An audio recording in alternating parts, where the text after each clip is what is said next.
तो hello friends, welcome back to my channel. मैं हूँ आपका दोस्त और होस्ट विकी। दोस्तों, गोवा में एक नया एयरपोर्ट खुल चुका है क्योंकि जो पुराना एयरपोर्ट था वो एक मिलिट्री एयरपोर्ट था और वहाँ पर फ्लाइट्स का आना जाना बहुत रिस्ट्रिक्टेड था क्योंकि मिलिट्री एयरपोर्ट था, इसकी वजह से। तो गोवा में एक नया मोपा एयरपोर्ट गोवा के नॉर्थ में स्टार्ट हो चुका है और मोदी जी ने इसका उद्घाटन किया और 5 जनवरी से फ़्लाइट जो है वो स्टार्ट हो चुकी है। तो इसीलिए हम लोग जाने वाले हैं न्यूली इनॉग्रेटेड मोपा एयरपोर्ट। तो इसका जो दूसरा नाम है, ऑफिशियल नाम है, वो है मनोहर international airport. Actually Manohar Parrikar होना चाहिए था क्योंकि वो इतने डिजर्विंग थे, तो ऑब्वियसली पूरा नाम होना चाहिए था, बट मनोहर इंटरनेशनल एयरपोर्ट ये जो है वो नया स्टार्ट किया गया है।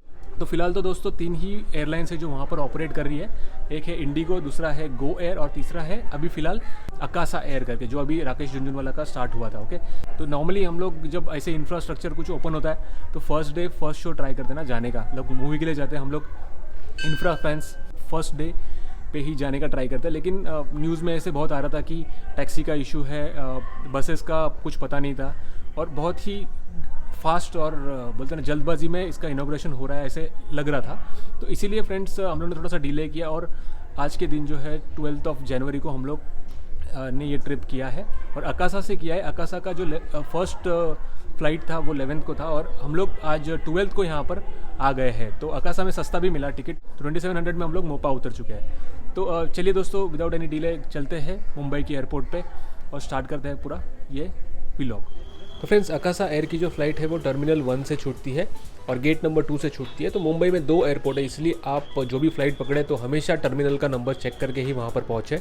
आजकल दोनों टर्मिनल पे बहुत भीड़ होती है, तो इसीलिए हमेशा आप जल्दी आने का ट्राई कीजिए। मेरा तो फ्लाइट पकड़ने का सीन एकदम कट टू कट हो गया था, तो ऑलमोस्ट 5 मिनट्स के पहले मैं पहुँचा हूँ बोर्डिंग के।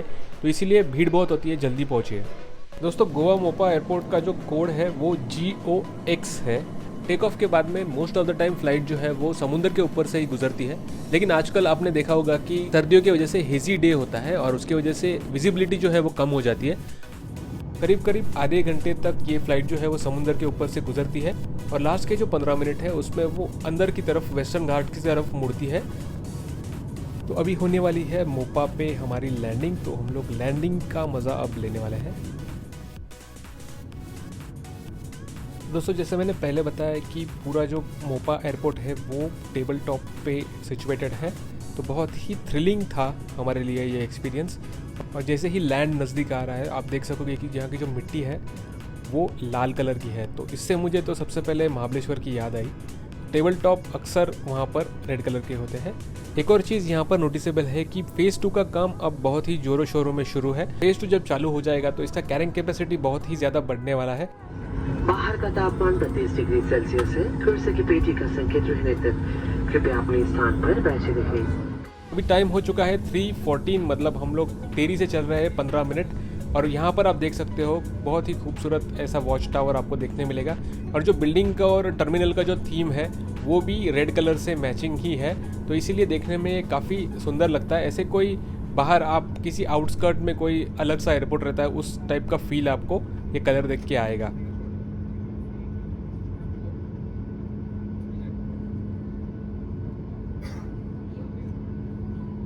ये देखिए, ये है एयरलाइंस का रैंप। तो यहाँ से हम लोग का प्लेन लगने के बाद में हम लोग यहाँ से रैंप के द्वारा एग्जिट करेंगे और देख लेंगे कि एयरपोर्ट अंदर से कैसे दिखता है।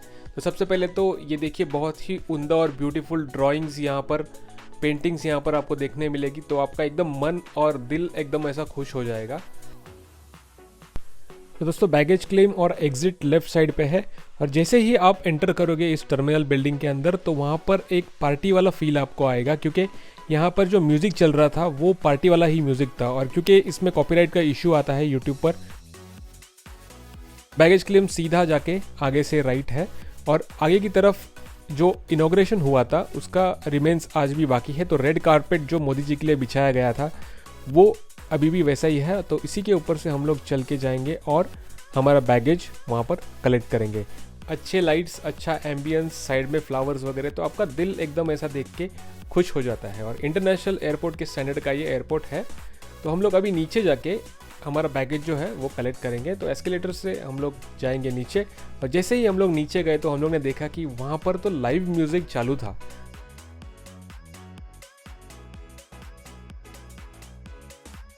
तो उसके आगे एक बोर्ड लगाया हुआ था, एग्जिट वॉशरूम, सब कुछ सीधा सामने ही था। और ये देखिए यहाँ पर सीटिंग का अरेंजमेंट जो है वो मुझे बहुत ही अच्छा लगा, एकदम प्रीमियम सा सीटिंग उन्होंने यहाँ पर सोफ़ा दिया है। तो आप आराम से यहाँ पर चिल मार के वेट कर सकते हो जब तक आपका बैगेज आता है तब तक।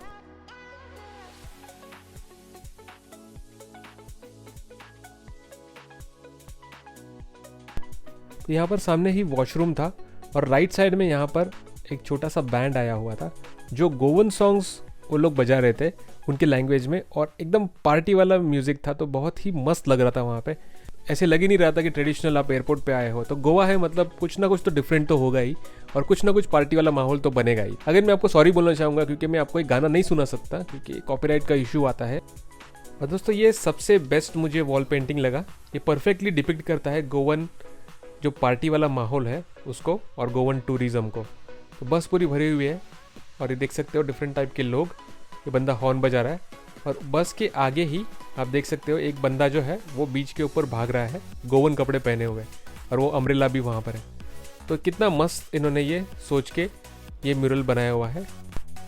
तो गोवा के जितना भी पब्लिक स्पेस है उस पर आपको कसिनो प्राइड का ऐड तो देखने मिलेगा ही। तो यहाँ पर ये ट्रॉली पे ऐड था और बाहर जाओगे तो आपको बस स्टॉप पे डेफिनेटली कसिनो प्राइड का ऐड देखने मिलेगा। तो ये है दोस्तों वेटिंग एरिया और बैगेज कलेक्शन एरिया। तो बेल्ट्स आप देख सकते हो उस तरफ है। तो 2 बेल्ट्स फिलहाल यहाँ पर ऑपरेशनल है, तो एट ए टाइम 2 फ्लाइट को ये बैगेज दे सकते हैं। इसके अलावा आपको एयरपोर्ट पे ही स्टारबक्स और क्रॉक्स का शॉप आपको मिलेगा। तो अगर आपको एक्सपेंसिव वाला कॉफ़ी पीना है तो स्टारबक्स में आप डेफिनेटली पी सकते हो। तो एम्बियंस भी यहाँ का काफ़ी अच्छा है। दोस्तों एयरपोर्ट से आपको अगर पणजी सिटी जाना होगा, माप्सा जाना होगा तो कई ऑप्शंस अवेलेबल है। तो सबसे पहला है गोवा माइल्स जो कि एक ओला उबर है गोवा का।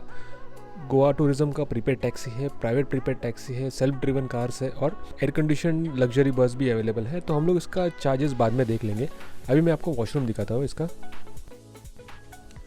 दोस्तों वॉशरूम भी एकदम एयरपोर्ट के जैसा ही स्वैंकी क्लीन था और काफ़ी क्लीनलीनेस पे ध्यान दिया जा रहा था, वो समझ में आ रहा था। तो जैसे मैंने एग्जिट किया तो मुझे दिखा कि time table of AC bus service, तो कदम्बा ट्रांसपोर्ट जो है गोवा गवर्नमेंट का उसका ये है।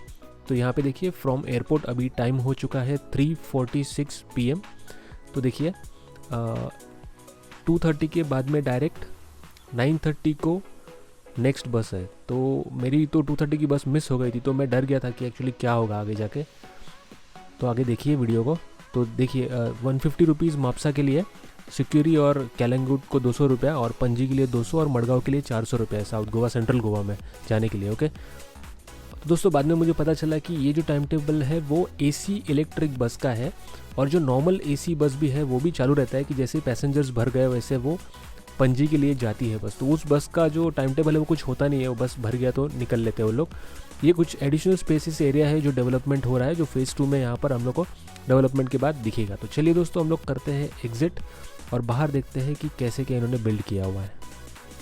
तो दोस्तों ये है अराइवल का टर्मिनल और देखिए कितना मस्त लग रहा है ये। और उसी के बाजू में ना टैक्सी स्टैंड है। तो यहाँ पर सेल्फ ड्राइव का ऑप्शन भी है, जैसे मैंने पहले बताया। तो गोई कार करके एक रेंटल कंपनी है, तो यहाँ पर नंबर भी दिया है, तो आपको कॉल करके आप कर सकते हो सेल्फ ड्राइव। इसी के बाजू में टैक्सी काउंटर है, तो टैक्सी काउंटर पे जाके हम लोग ज़रा फेयर देख लेते हैं। गोवा माइल्स का ये टैक्सी काउंटर है, प्रीपेड टैक्सी। तो गोवा माइल्स के चार्जेस देखिए दोस्तों। तो अगोंदा का देखिए 2840 जो कि साउथ गोवा है, कानकोन का 2785। तो ये जो दो है वो फारदेस्ट डिस्टेंस है, तो इनका रेट 2840 है। और कुछ दिन पहले एक इशू भी हुआ था, 4000 रुपया किसी से लिया था, तो उसकी वजह से प्राइस रैशनलाइजेशन किया और उन्होंने प्राइस अभी कम कर दिया है। तो ये है दोस्तों टैक्सी स्टैंड। चलिए फिर हम लोग बाहर से देख लेते हैं कि ये अपना एयरपोर्ट जो है वो कैसे दिखता है।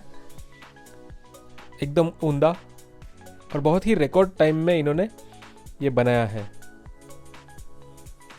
तो एकदम इंटरनेशनल फील आपको आएगा। चकाचक एकदम क्लीन एंड स्वैंकी एयरपोर्ट।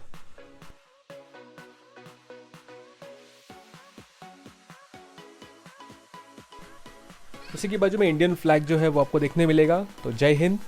और उसके बाजू में एक कार्टून है जो कि गोवा के टूरिज्म को दर्शाता है। तो एक बंदा जो है गिटार लेके बैठा हुआ है कोकोनट ट्री के नीचे। और ये देखिए ये है इसका एग्जिट रैम्प। तो यहाँ से हम लोग बाहर निकल गए और हम लोग ने बस पकड़ा पणजी के लिए। तो ये बस टाइम टेबल पे नहीं था, लेकिन ये AC बस है, but it is not electric. तो ये नॉर्मल बस AC है। तो कदम्बा ट्रांसपोर्ट इसको ऑपरेट करती है और हम लोग जाने वाले हैं पणजी। 200 रुपये में हम लोग को ये बस पणजी छोड़ेगा और अप्रॉक्सीमेट टाइम जो है वो 1 आवर 45 मिनट्स लगने वाला है। तो चलिए हम लोग चलते हैं अंदर और निकाल लेते हैं इसका टिकट। तो जय कदम्बा। तो final goodbye Mopa airport, और जो भी गोवंस है उनको बहुत बहुत बधाइयाँ न्यू एयरपोर्ट के लिए। तो आप बस बने रहिए वीडियो में, वीडियो अब तक ख़त्म नहीं हुआ है क्योंकि आगे और भी क्रूशियल इन्फॉर्मेशन बाकी है। तो 45 मिनट्स के बाद में हम लोग पहुंच गए मापसा बस स्टैंड के नज़दीक। तो ये प्रीपेड टैक्सी काउंटर है बस स्टैंड के पीछे, वहाँ पर वो छोड़ते हैं, मेन बस स्टैंड में नहीं छोड़ते क्योंकि लोग चढ़ सकते हैं ना। तो यहाँ पर ये देखिए लोकल बस स्टैंड आपको देखने मिलेगा लोकल बसेस के लिए, और थोड़ा आगे जाने के बाद में इंटरस्टेट बसेस आपको यहाँ से पकड़ने मिल जाएगा। उसके बाद में हम लोग ने क्रॉस किया गोवा का एक महत्वपूर्ण लैंडमार्क। तो आपको बताना है कमेंट सेक्शन में कि ये कौन सी जगह है। तो ये आपके लिए ट्रिविया बस मैंने छोड़ा हुआ है। तो फाइनली हम लोग 1 आवर 45 मिनट्स के बाद में पहुंच गए हैं पणजी KTC बस स्टैंड में। तो यहाँ पर उन्होंने हम लोग को ड्रॉप किया। एक इंटरस्टेट बस टर्मिनल है जहाँ पर वो हम लोग को ड्रॉप करते हैं। तो इधर से जाएंगे हम लोग दूसरी तरफ और बस पकड़ के हम लोग जाने वाले हैं फोंडा मंगेशी मंदिर देखने के लिए। दोस्तों पंजिम के बाद में मैं दूसरा और एक बस लिया और यहाँ पर आ गया मंगेशी मंदिर को विज़िट करने के लिए। इन मंगेश जो देवता है उनके आशीर्वाद लेने के लिए मैं यहाँ पर आ गया। तो दोस्तों इसी के साथ हम लोग फिनिश करते हैं यह वीडियो। मैं उम्मीद करता हूँ कि ये वीडियो आपको हेल्पफुल लगा होगा। Please like share subscribe to my channel, bell icon को भी दबाना ताकि ऐसे ही अपडेट्स आपके फीड में आ सके। Thank you for watching, have a safe time, bye bye.